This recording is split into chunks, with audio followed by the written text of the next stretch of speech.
Morning everybody, 23rd of January 25. Yesterday or last night was my very first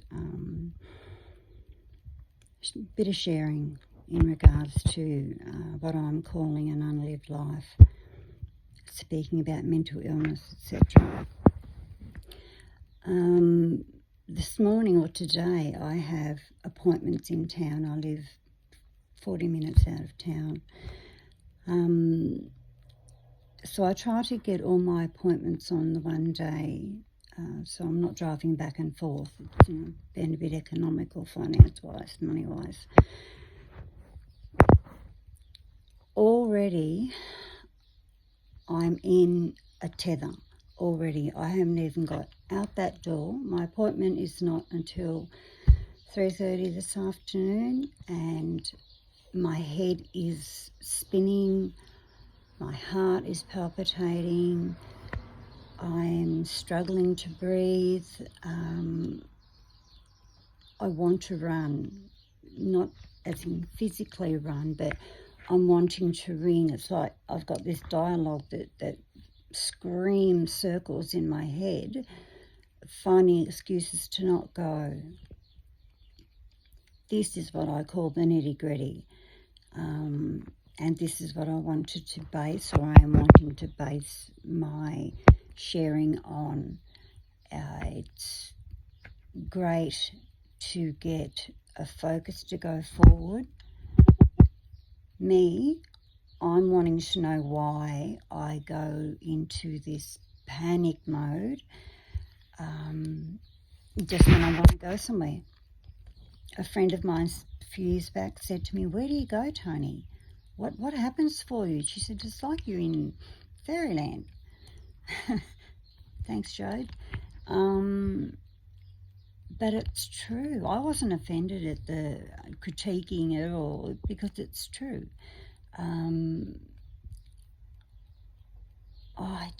I lose sense of time. I don't lose who I am and where I am, but it's like I lose sense of time. Coordination has never been my thing. Never. I don't think I've ever been on time in my entire life. Work, I just have to leave it to the very last minute to fly out the door, scream like a lunatic, not as in verbally, but in the car as fast as I can, trying to get to work to beat the clock. Whereas I could have left 5 minutes earlier and had a comfortable ride, and it puts me in a good focus for the day.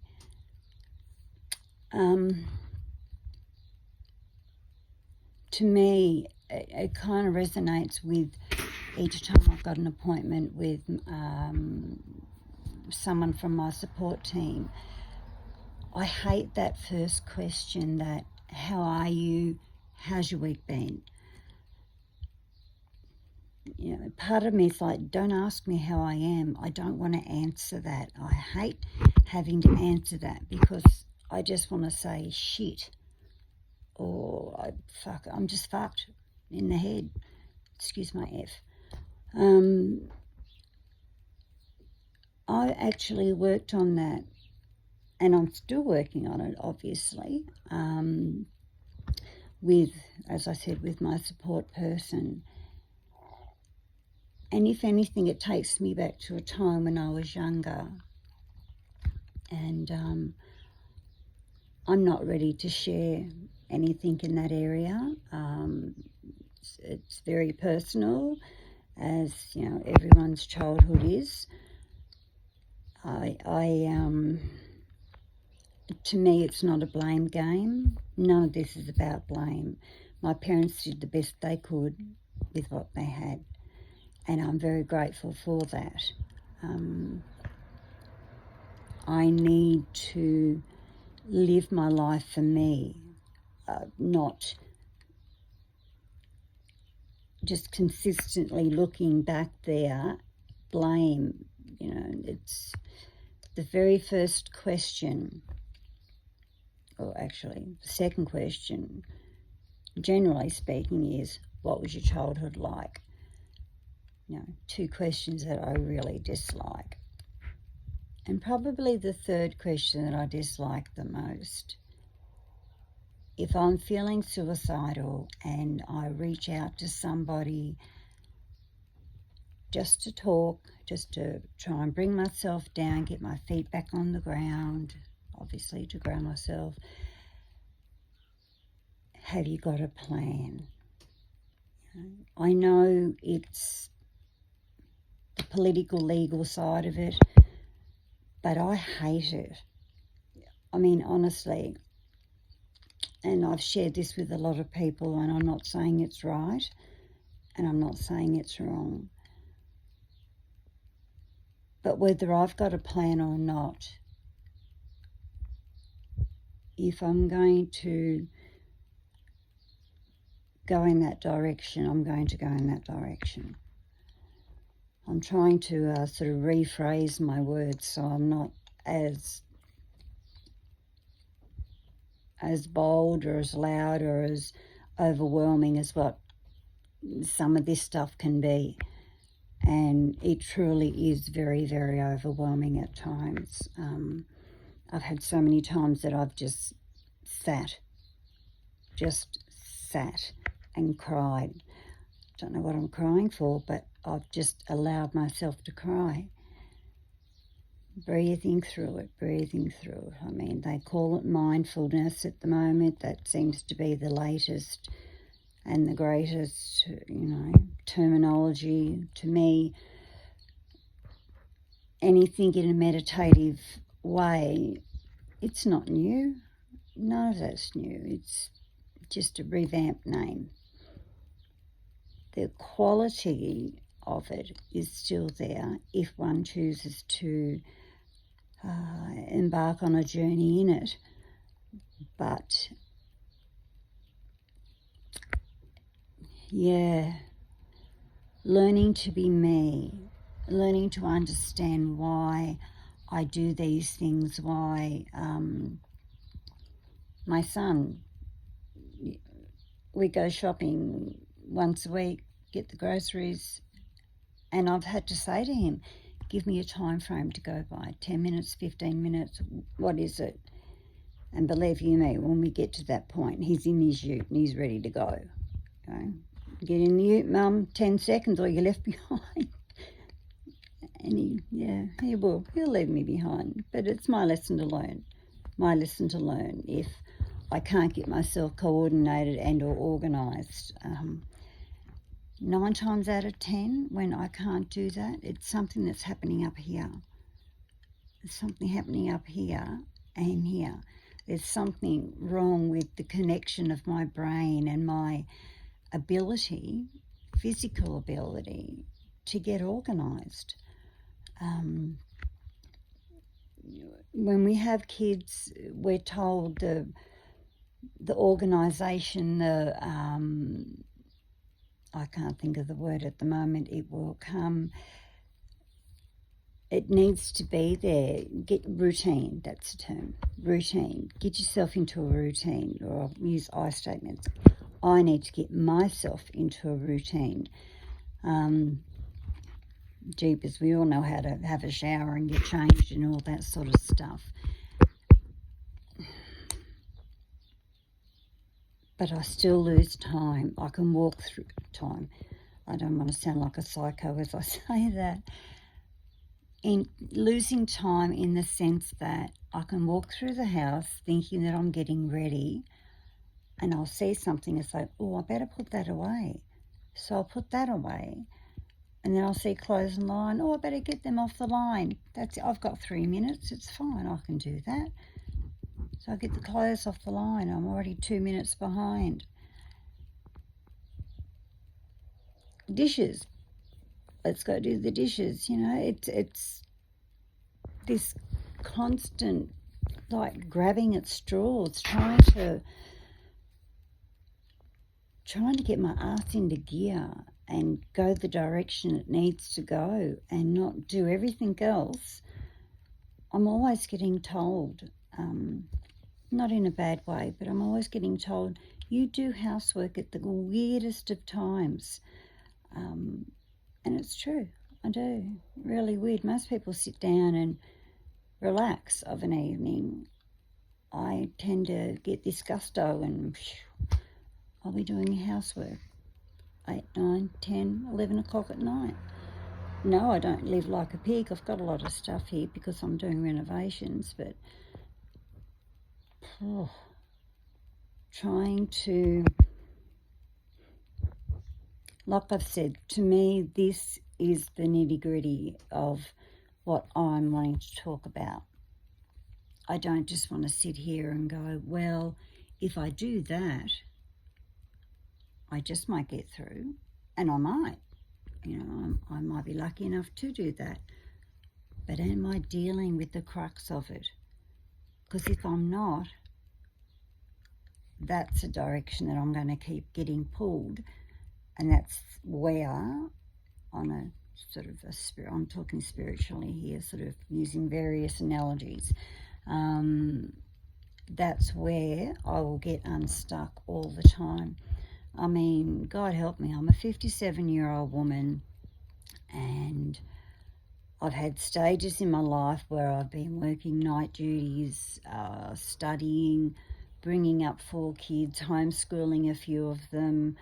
That sounds terrible. Homeschooling a few of my beautiful boys, trying to keep some kind of normality within the household, trying to have a relationship with my boy's father, all these things happening.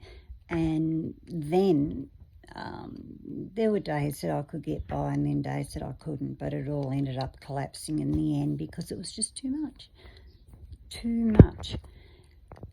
Bringing it into today, no, I'm not with my boy's father anymore. I'm not going to go into any detail there, as privacy needs to be kept there.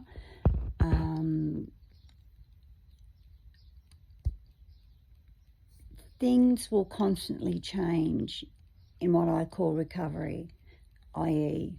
/forward life, really, life.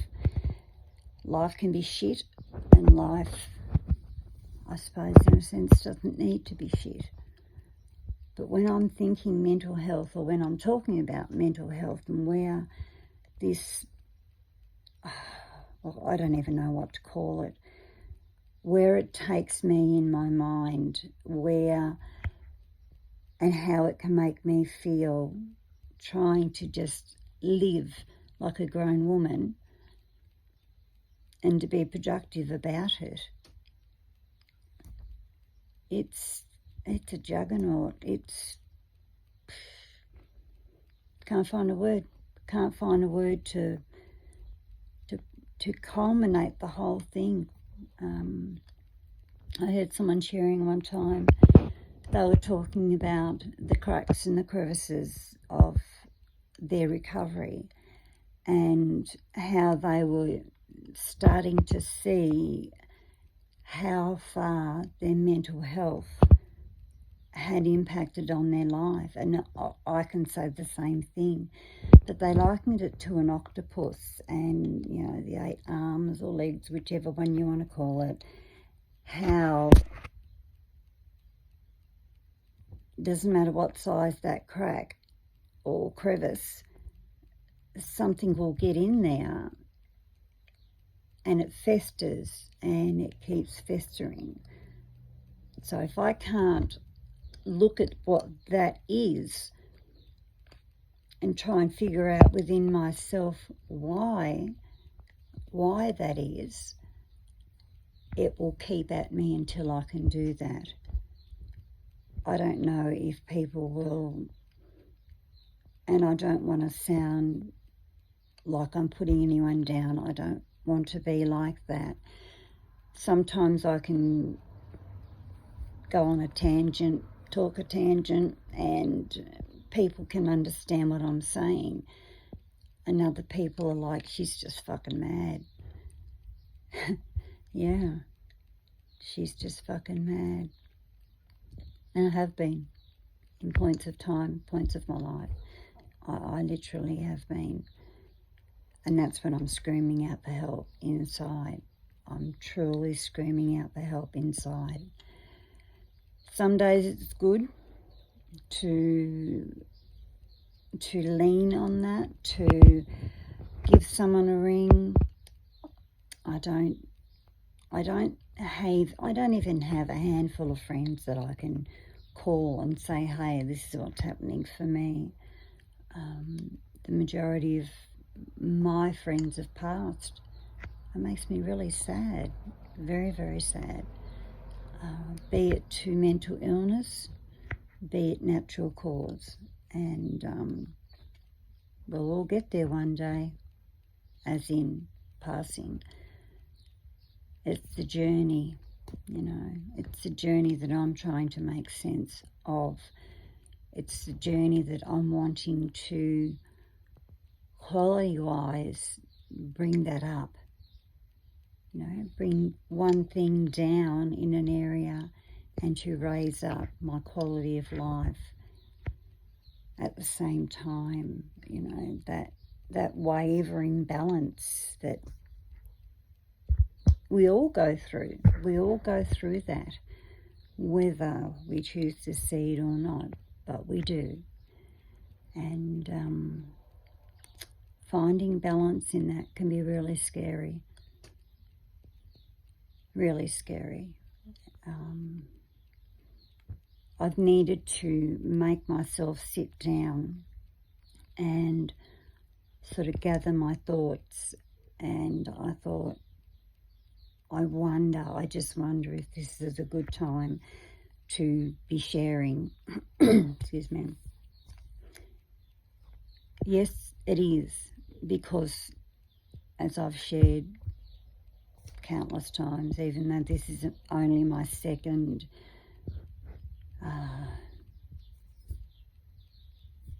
whatever you call it,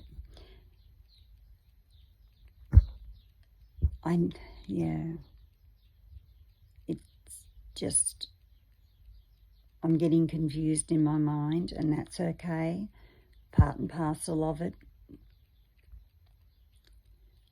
I wish some days that I had that elusive magic wand.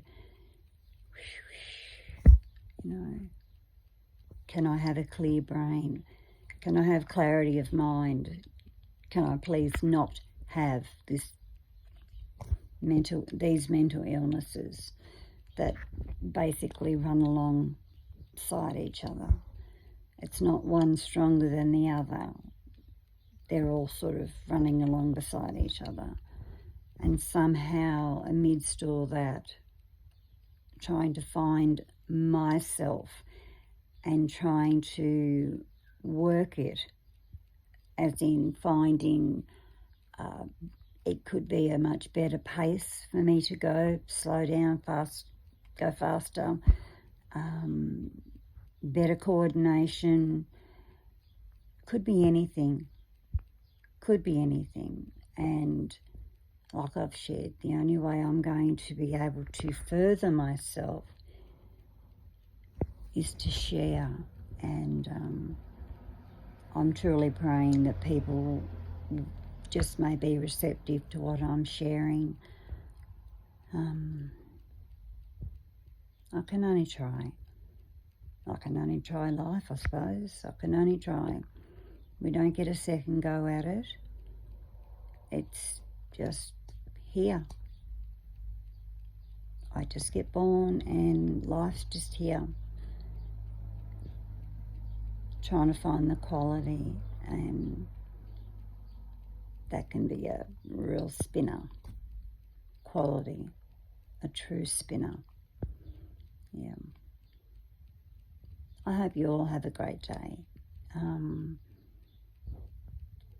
I'm kind of hoping that I might put in a daily spiel. I might not, but I will put a date to it, so then I can go back and I can see if I'm choosing to listen, and I'm truly praying, hoping that there'll be some kind of growth in this. As I share with everyone, open to constructive criticism, but please don't be nasty. Please. Nobody, be it me, be it anyone else, nobody deserves nastiness. Take care.